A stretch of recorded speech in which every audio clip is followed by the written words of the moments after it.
Grant, you've been my trainer for years, man. I think this is almost like a behind the curtain sort of peak for people. When like, who does Thomas talk to when it comes down to diet? Who does Thomas talk to when it comes down to training? I mean, you and I gab back and forth about this stuff. People wonder, like, do I just talk to a team of scientists all the time? And yes, sometimes I do. Sometimes I talk to research groups. Sometimes I talk to universities. Yes, absolutely. But a lot of times I talk to people that I trust, that are, not even people that have a big online presence. And that's why I think having this discussion with you is going to be so valuable for people when it comes down to fat loss and building muscle and whatnot, because you don't have an agenda.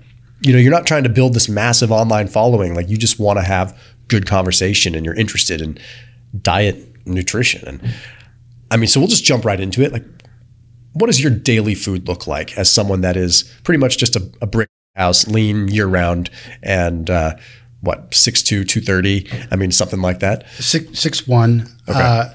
When I was younger and more insecure, I would say 6'2". So you're not wrong. Did I tell you 6'2" when we met? Yes. That was about 5 years ago. I was a different person.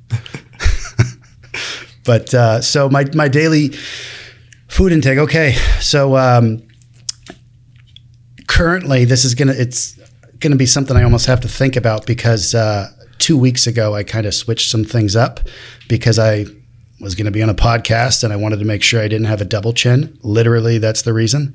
So I've currently been in a cutting phase, just trying to make sure I shed a little bit of water weight. So I was running a slight deficit 6 days a week and a pretty big surplus 1 day a week. The foods, breakfast, amounts to about 14 egg whites, 3 yolks, a tablespoon of olive oil, half an avocado, some greens powder, and that's about it. Before I train, I'll have a whey protein shake. During my training, I'll have essential amino acids, a combination of glucose and fructose. Post-training, I'll have another whey shake with some sweet potato. For lunch, jasmine rice and venison. For dinner, I will have usually ground chicken and either more sweet potato, jasmine rice, tablespoon of olive oil, and then enough cruciferous vegetables to where I feel fully satiated. And that puts me about baseline. That's kind of my maintenance. My current protocol that I use to get ready for this podcast, if I'm being honest, I would pretty much cut it there. And then I would just make sure I got into a deficit by accumulating more steps and more walking. Prior to 2 weeks ago, I was running a surplus 6 days a week and I was running a deficit 1 day a week.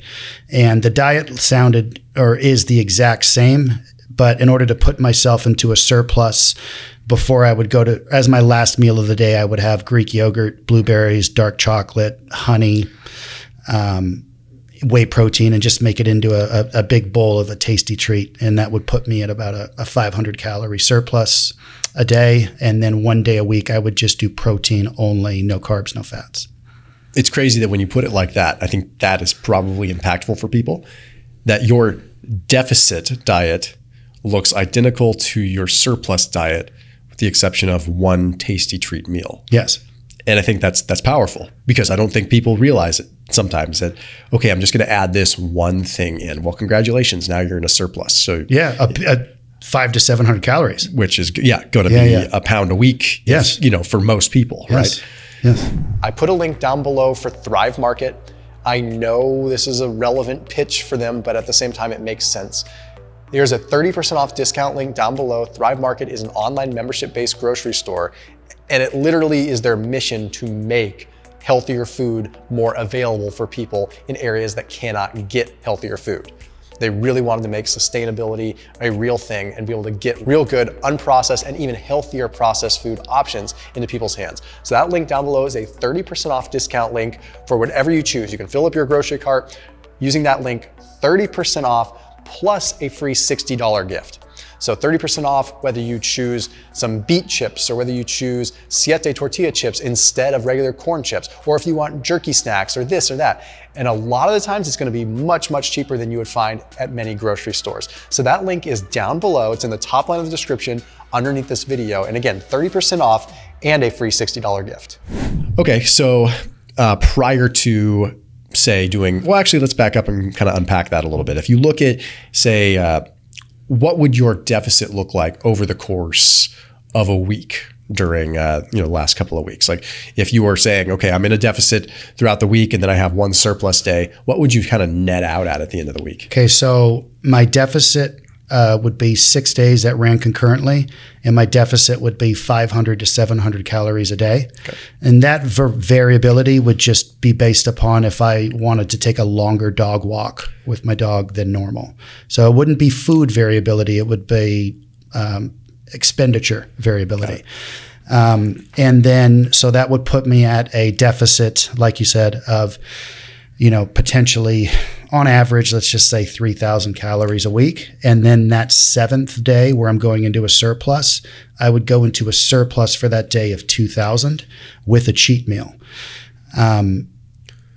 So at the end of that, I'm still in a deficit, but I'm still with that surplus, also cheat meal. And I try to make sure the cheat meal is high protein, but I also strategically try to eat foods I normally wouldn't eat.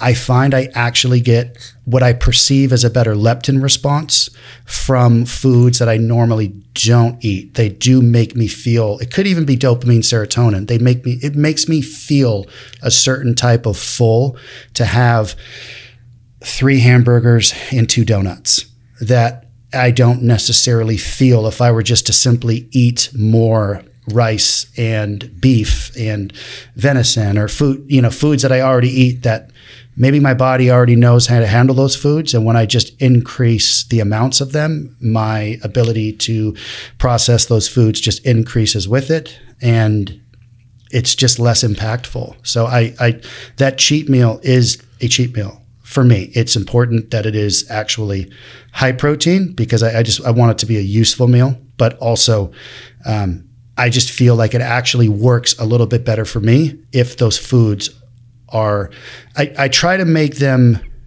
though, options that I know will do well with me. So like if I am eating donuts, if I am eating muffins, the one like diet strategy that I adhere to, that some people would even call a diet fad, people that aren't in the world of nutrition usually would call, it is gluten-free. Like if I'm going to eat a donut, if I'm going to eat a muffin, I do not poop well for 2 to 3 days if I take in large amounts of gluten, sometimes any gluten at all.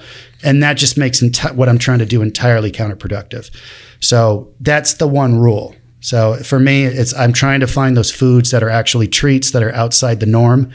Also, I'm looking for high amounts of calories in small packages, right? So sometimes I want to increase caloric volume, but not food volume, right? So I don't want this huge amount of bloat. People think they're going to get more bloated all the time by taking in, foods that contain sugar or these different things. And you might, maybe your gut microbiome is impacted or different things. But for me, the biggest indication of, my food gut is more food. Yeah. And so if I'm taking in a muffin that's 500 calories and I'm trying to get in 2,000 calories in addition to my regular meal at that moment in time, if I have a few muffins versus have another 2,000 calories of steak and rice, I usually always feel better after having the additional 2,000 calories from the smaller food packages. Yeah, that makes a ton of sense. Have you seen some of the literature on leptin from like cheat meals and kind of the recent literature on it? It's pretty interesting. I haven't. Tell me about it. Okay, so like just did some videos on this. Essentially, in people that have higher amounts of body fat, the leptin response from carbohydrate cheat meals basically starts diminishing. Like it basically does not have as much of an impact. As a matter of fact, it seems to be counterproductive, which is wild because you would think that a cheat meal is a really good thing for someone that is overweight. Someone that is overweight, they almost need to avoid the cheat meals. Yes. Yeah. Because the leptin response, and there's a good chance that if they are overweight, they're already leptin resistant. And I've talked about the whole, I've used the ex-girlfriend phone call analogy with leptin, right? So, okay, your fat sends a signal, leptin to the brain, says, hey, we have enough fat on hand, yada, yada, right? Okay, when you're leptin resistant, your brain is not receiving the signal from leptin. It's choosing not to respond to it. It's sort of like you have a crazy ex-girlfriend that keeps calling you and calling you and calling you and calling you and calling you. And the more she calls you, the more you don't want to pick up.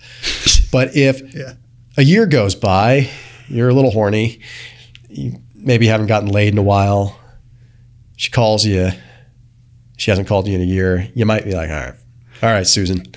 That is a good analogy. Yeah. So that's kind of how leptin resistance works. Leptin is like your crazy ex-girlfriend. You just got to take her in small doses. Yeah. Right? So with that, it's like when someone is already overweight and they have a lot of leptin resistance and they have a cheat meal with a ridiculous amount of carbohydrates, Susan is now calling 1,000 times. And it makes them more shut down from Susan. Yeah. So it actually seems to backfire. However, on the contrary, it seems to work very well for lean people. So it's kind of interesting because I actually never thought of it like that as far as cheat meals. Cheat meals do seem to work well for people that are already lean, but they seem to be detrimental for people that are not lean. And this is relatively new to me. So it's just kind of interesting. I just wasn't sure if you've seen some of that. Yeah. No, but you know, in the bodybuilding world, you know, I've done some bodybuilding coaches in the past, and what I would always tell people is cheat meals are earned. They're not a right. Yeah. And so I think that sort of tapped into that science maybe before the science, you know, before the studies had taken place, just through observation. You know, I got to give a shout out to the world of bodybuilding. It's amazing how ahead of the curve bodybuilding nutrition has been for how long. You know, when you talk about that statement, cheat meals are earned, not a right, or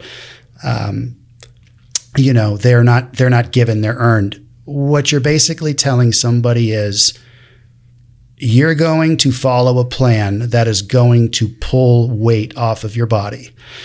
The way that we're going to do that is by depleting glycogen, oxidizing more fat.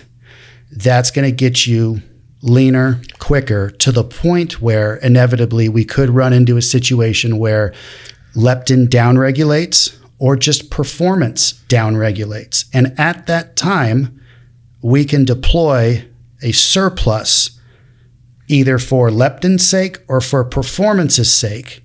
But it's not because you want the cheat meal. It's because your body is in a position to receive it well, and we actually know the outcome is going to be predictably good. Bodybuilding coaches, if they're any good at all, and contrary to popular belief, there's a lot of good bodybuilding coaches out there, especially with like nutrition mechanics. I mean, at the end of the day, if you look at somebody's IG or you look at somebody's portfolio, and they've got hundreds and thousands of people that they've helped reach sub 7% body fat. Yeah, okay, maybe there was some extracurricular stuff going on that helped. But without the mechanics and understanding of nutrition, let alone if those people are also full at the time, right? So not only did they get lean, they retained muscle mass. Like, whoever's working with them, nice. Yeah. You know what I'm saying? Like, so it's interesting. Like a lot of the stuff, the science has come out on, and I learn it from watching your channel and other channels. And I'm always just, first off, I'm grateful the science is done. But the reason I'm grateful is because a lot of this stuff I've been telling people to do, and other coaches have been telling people to do for bodybuilding's sake for almost 20 years. And it's just nice to know that I wasn't full of crap.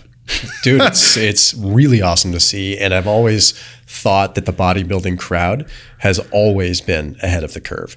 And I think we're at a point now where people no longer discount the bodybuilding crowd when they come out with these sometimes harebrained sounding things, because I think they do it with such poise that there's not, it's kind of like how John Meadows used to, he had some really interesting stuff. That guy, sorry to interrupt, but RIP John Meadows. Yeah.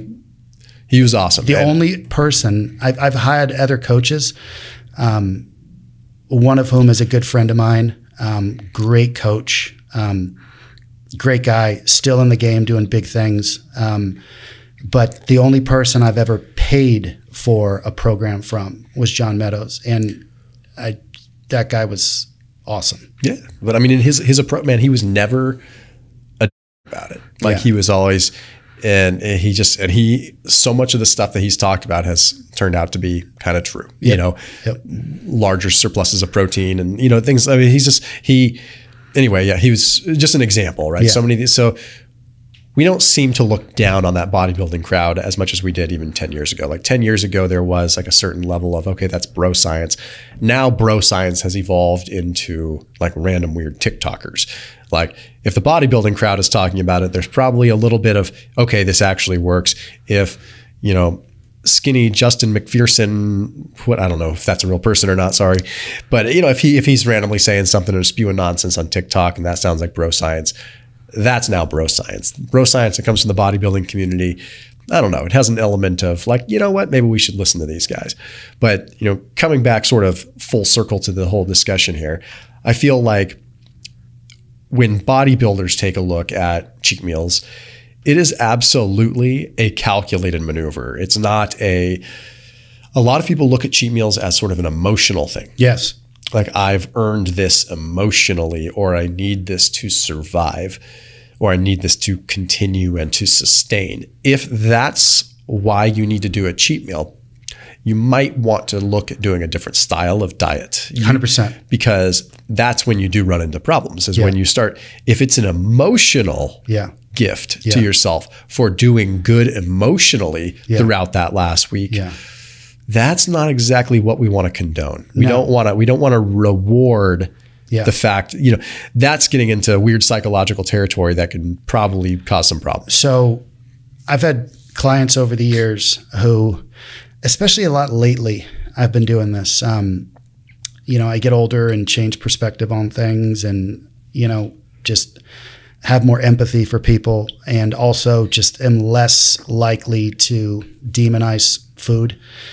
You know, I've got people who their goal is weight loss, but they also work in a restaurant, and they work in a restaurant that has amazing cinnamon roll pancakes.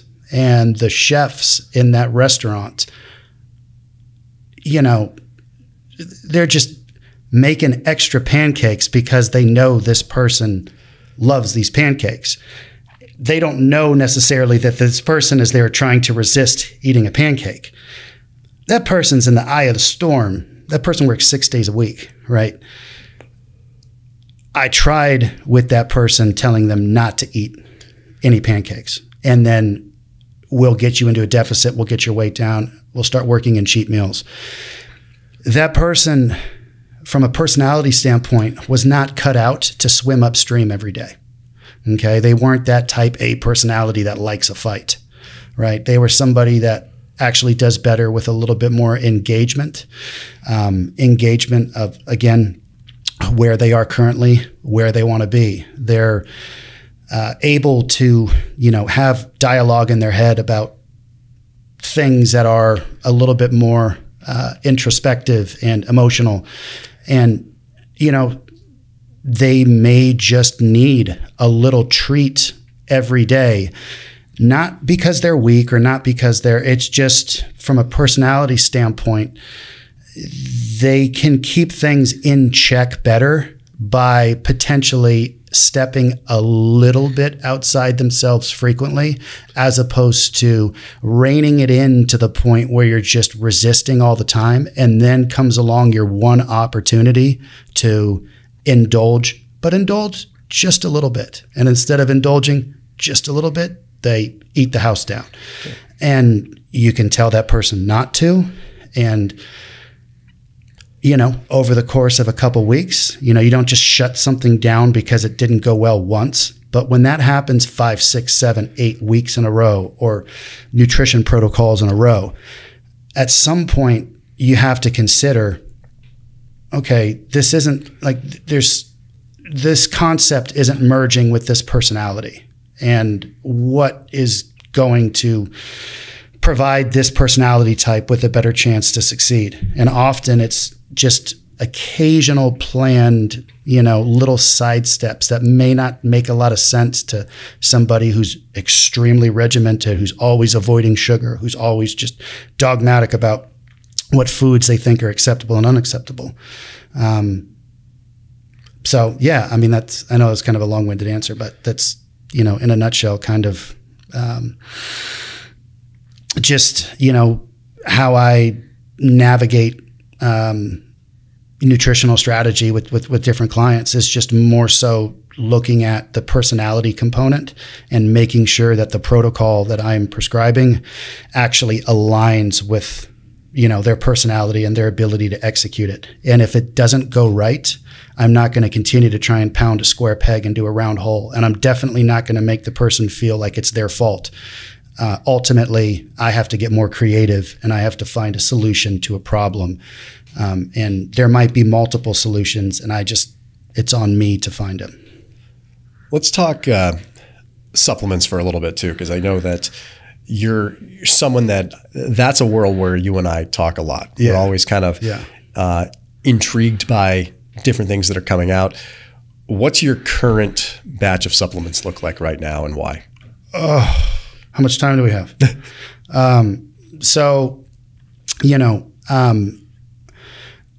From a personality standpoint, I see the world through the lens of fitness, business, golf, and addiction, right? That's who I am. That's what I think about. And I'm a husband, so that table has 5 legs. But when it comes to the side of me or my personality that has to deal with addiction, supplementation has really, really, really actually helped me because I still get to experiment. So my supplement protocols are the supplement protocols of a former drug addict. And I say former because I'm not active in my addiction, but I'm still an addict. So I won't outline all of the different supplements I take because it will just shock people. It's absurd. I can tell you what ones have been most beneficial, and some of those might be surprising. Some of those you may not have heard of. Some of those you may have heard of. And some of them might be, you're probably tired of hearing because everybody's talking about it, but it's just inevitably true. So as far as what are my just negotiable supplements that I make sure I take every day, magnesium is tops on the list, multiple forms of magnesium. At the moment, glycinate I'll take. So this is going to get nuanced, but it is the Thomas DeLauer podcast, so I think that should be okay. If I wake up in the morning and I'm feeling high stress, before my natural cortisol bump would normally take place. So if I wake up high stress, I'll take magnesium glycinate in the morning. I take it every night before bed, but if I'm not recovered and I feel high stressed before my cortisol bump naturally occurs, I'll take more. If I still feel that way pre-workout, I'll take a little more. I take it post-workout because I don't leave myself enough time to go from my workout to my next client that I'll be training. Plus, the workout is going to deplete magnesium. I'm not doing huge doses, but I'm just taking it almost all day. And then before big meals, I'll use magnesium citrate. So that's non-negotiable. Fish oil, brand I use, Carlson fish oil, sell at Whole Foods. Trusted, used it for years. You probably can get too much omega-3s, but I'm not currently eating enough seafood, and I could use a little extra omega-3. So that for me is non-negotiable. Vitamin D, of course. But now let's get into the fun stuff. Let's get into the stuff where it's like, whoa, that makes a difference. And I might not even know why, but it makes a difference. So hydrogenated water, putting molecular hydrogen into my water. I do that every AM and PM.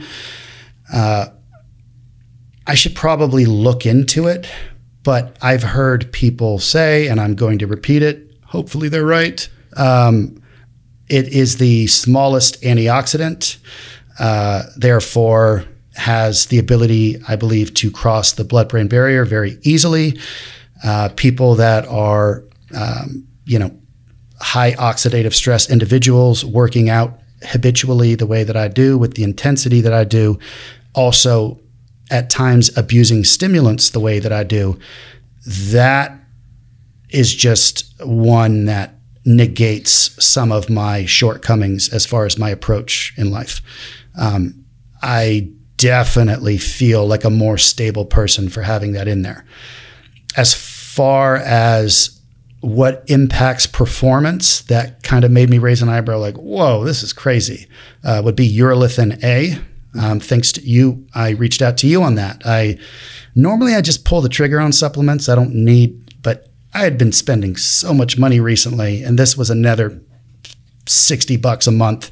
So I reached out to you and I was like, hey, what are you doing with urolithin A? And you were like, well, I've tried it and it definitely works. And, the main thing I noticed is just post-workout recovery. And I was like, all right, well, can always use more of that. And so I started experimenting with it. And two things happened. One, I started recovering significantly faster from workouts, I should say. But I also started using it at a time right after I had just finished being sick, really sick. And so I thought maybe because I had this immune boost from getting over sickness, that was somehow. So I stopped it and started it off and on over the next 3 weeks just to make sure that it was actually the urolithin A and not this immune boost I had from coming off being sick. And each time I did that, I would notice my recovery score on my Whoop when I would add in the urolithin A. And I do like to dose a little on the high end with certain things in a trial phase. Usually I'll back off of that into a more maintenance, but if I'm trying to judge the effectiveness of something, I'll start with the recommended dosage, but then I'll see what happens if I decide to titrate up. If it's worth it, maybe I leave it there. If it's not, I work it back down. With the urolithin A, I found that 2 times a day, once post-workout and then once before bed, just rate of recovery was just absolutely through the roof. And I just didn't expect to see as clear of a line as I did with that supplement. So that one has been interesting. I can't explain from a recovery standpoint like why it works so fast. Longer term, it would make sense from mitochondrial biogenesis and mitophagy and whatnot. But there's something about it that does work very quick with recovery. I wish I could explain why, unless it's mitophagy is happening that fast. But the world of the randomized trials and the clinicals on urolithin A, it's still new, so it's just not a lot that we know. We know that it seems to be quite strong and it seems to be legit. But I think there's a lot more that's coming out on it. Yeah. So I'm super bullish on it as well. There's been a couple other interesting ones over the years too. One of them's becoming more popular, so I don't think it'll catch anybody off guard. But I've been using, I probably pronounce this wrong, but I've been using Shilajit, however you're supposed to say it, for going on 3-4 years now. And the value there is, my philosophy on supplements, first off, you've got the things that you need because your diet is lacking or your lifestyle is creating deficits.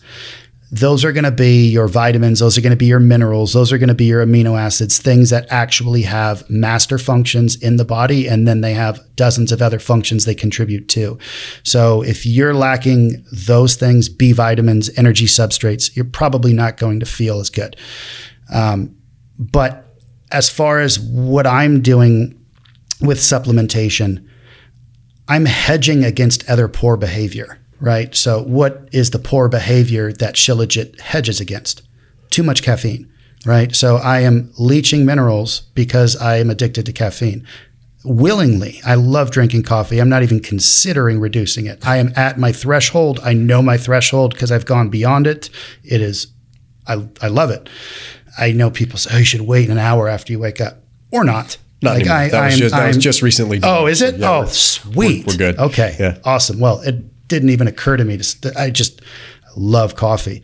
I do like green tea too. So I'm not just, am I a regular coffee drinker? I'm a regular, I mean, anyhow, my caffeine intake is definitely too high. And Shilajit is a logical hedge against that. It's just full spectrum minerals in big doses, and it even mixes well into your coffee, and it tastes like crap, but coffee covers it up. I mean, it just makes too much sense to not put Shilajit in your coffee.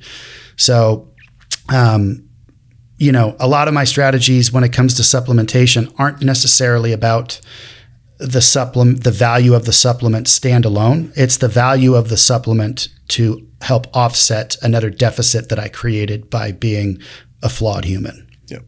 So. Right. And then you're another one that you actually are the person that inspired me to really do a lot more research on TMG in the first place as well, trimethylglycine. Oh, so I know that's a big one for you. Yeah.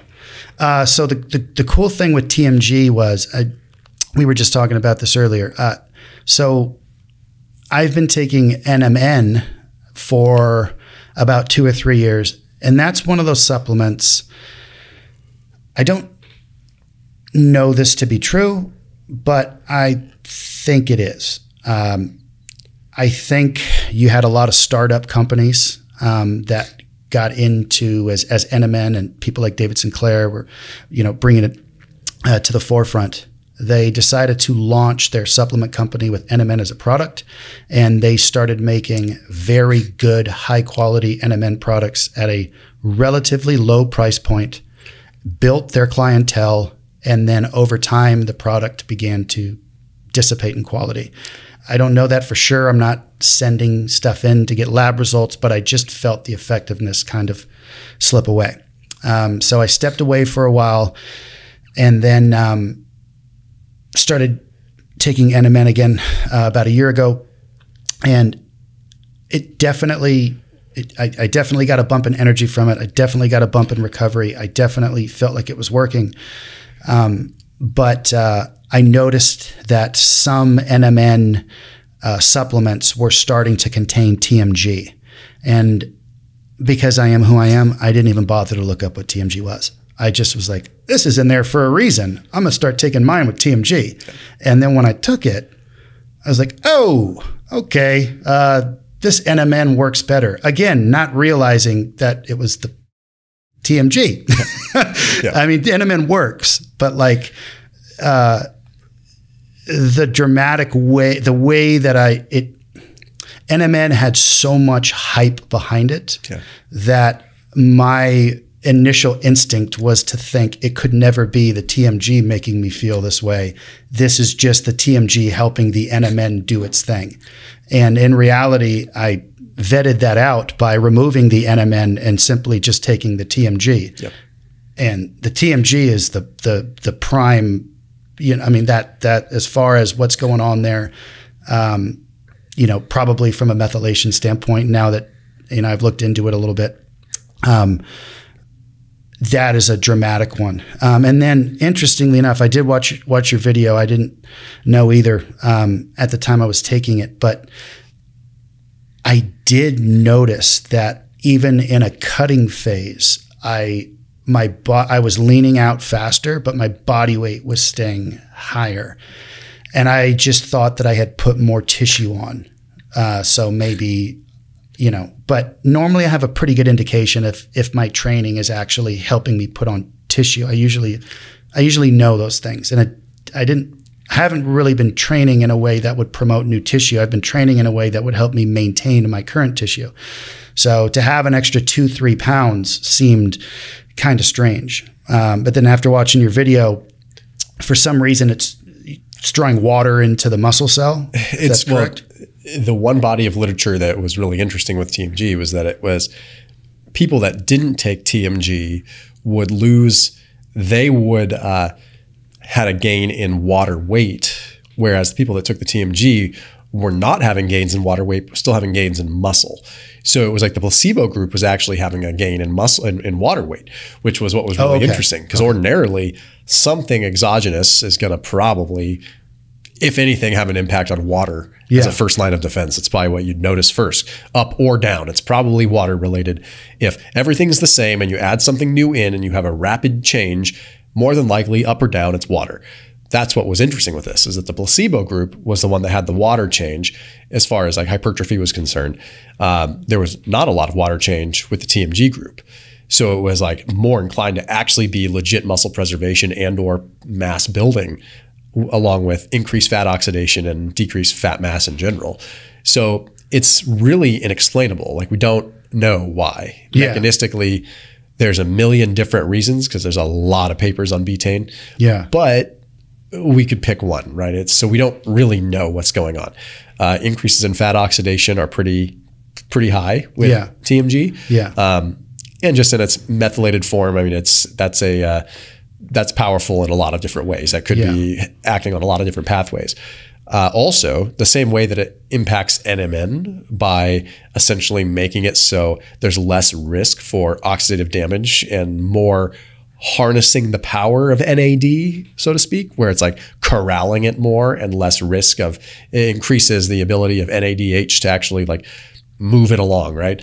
So even without the supplementation of NMN, I would fathom that TMG could help that process happening naturally. So it's like, it's probably just more pronounced in adjunct with NMN because you're at heightened dosages. But I mean, we have NAD, NADH all the time doing its thing. Yeah.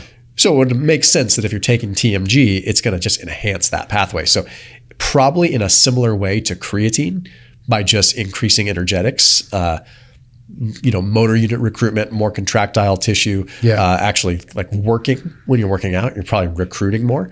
That would be my theory on it, but it's pretty strong evidence. Yeah. Also too, when I have clients, if I'm writing a supplement protocol for clients, I'll start throwing it in. My favorite thing is when a client doesn't ask me why I'm taking this, because that gives me the opportunity to ask them what they're feeling a couple weeks, 2, 3, 4 weeks later down the road, and know that they're not just feeding me back what I told them they should feel. So TMG is one of those ones where people literally, they always say, I don't know what's going on, but I just feel better. My energy's better, but I am not saying it, maybe it does, but I am definitely not saying like it does something for joint pain or I know a lot of the methylated SAMe is good for joint, but I mean, I've got people that have, replaced hips, replaced knees. And they just, when I first started training them, would say things like if they were in pain during training. I don't like people to be in pain when I train them. Even if they have prosthetics and they have replacements, I don't want them to be in pain. That's not something I'm comfortable with.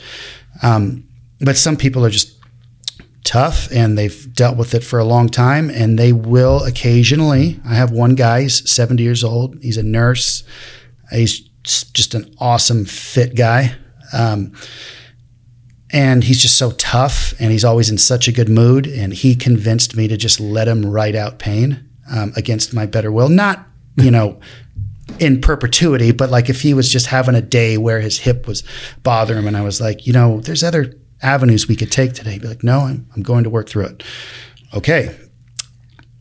Well, that guy starts taking TMG and, 2-3 weeks later, he goes, I'm not sure what's going on here. He goes, I can't explain it. I tried to do some research and, he's in the medical world. He's in healthcare. He knows probably better than most how to read research, I would hope.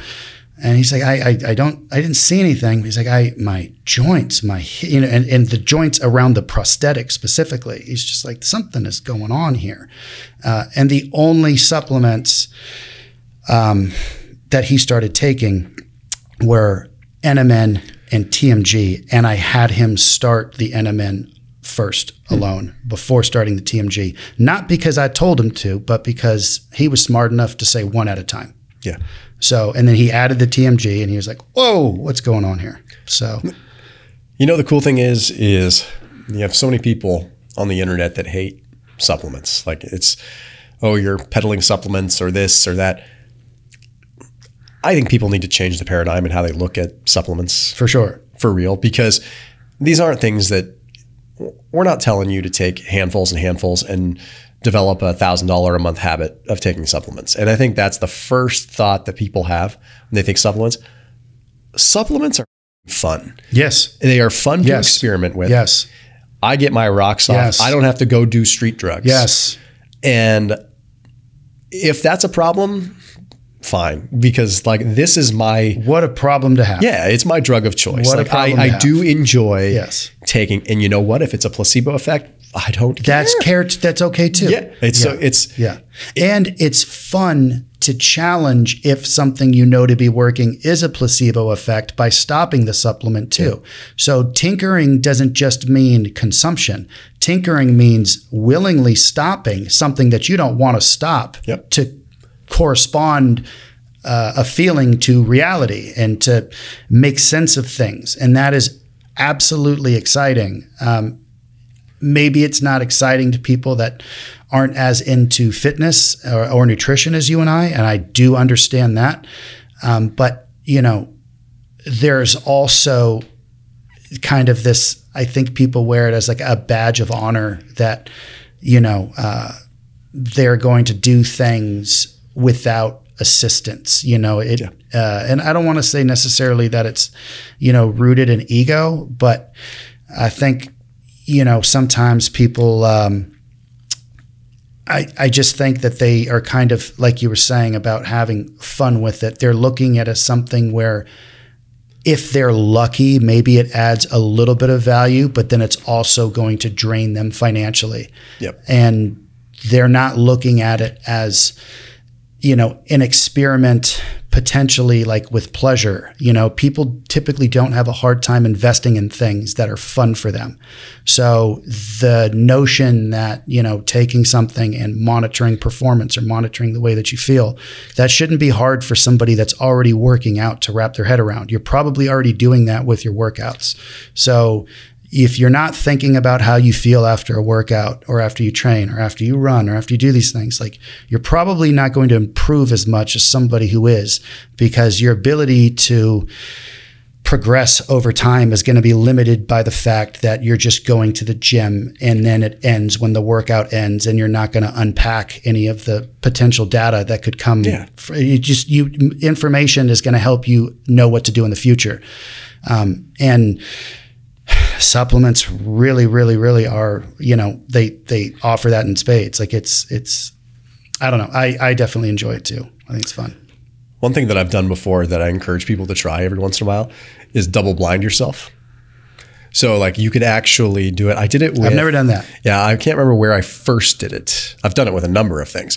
But the problem is like it can only really work well if it's things like, that usually have a short-term effect, because obviously if it's a cumulative effect, you never really know. But you can double blind yourself where you say, okay, I'm going to like get a bunch of capsules and I'm going to like have capsules that, you know, are placebo capsules, which you can buy anywhere. Yeah. And then you can just take other capsules, or you can make your own capsules, but usually, and then just put them in a bottle and then just shake the bottle up. And then you don't know what you're getting that day. And then just keep track of what days you have more performance. You know, I'm going to do that with baking soda. Yeah, before cardio. You can make your own, or I mean, like placebo capsules are usually like maltodextrin. No, I mean so like baking soda as like the performance enhancing supplement. Yeah. You know, pre-workout, because that's one. You know, I always see, you know, like beta alanine. You've got to build it up in your system over time. You'll get the same effect essentially from baking soda, but baking soda is instant.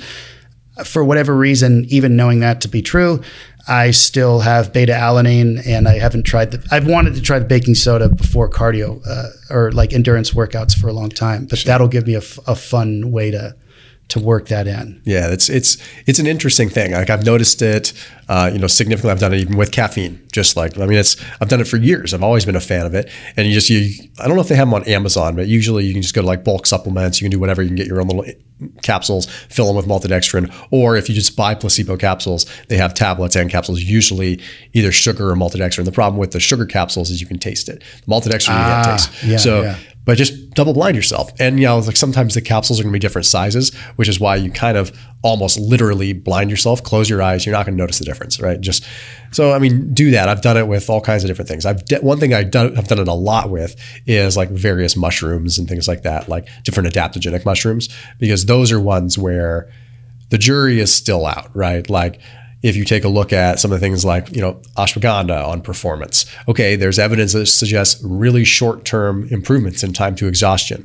Okay, I will tell you, when I've double-blinded myself, there's been no change in my time to exhaustion on rower, on assault bike, or anything like that when I've taken even high doses like of various things, mainly cordyceps, mainly things like that.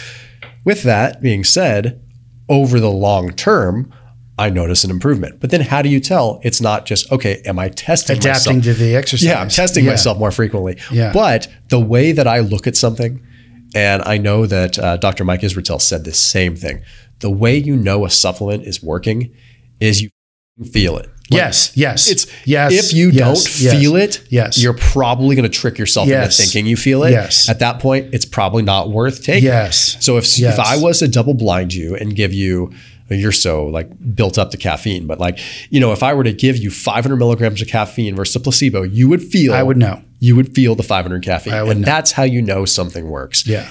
And it sounds so generic and so lame to say, but that's how you know something works. 100%. Like if it's actually above your baseline, you're like, whoa. Yeah. Okay. Or like, you take beta alanine and you're like, yeah, I take beta alanine, man. I get another 150 watts on the Echo bike. Yeah. It's like, okay, like that works. Yeah. That's a noticeable change. But anyway, man, where can everyone find you? So on Instagram, my page is at Grant_Michelle_train_. It's a little bit of an underwhelming page. It's just a scrapbook of things that I like to do. There's some training content, some golf content, some pictures of my dog. Michelle is my wife. And that's pretty much it. Don't really have a big platform outside of that, but maybe if this goes well, it'll expand. Right on, brother. Thanks, man. Thanks, you bet, bud.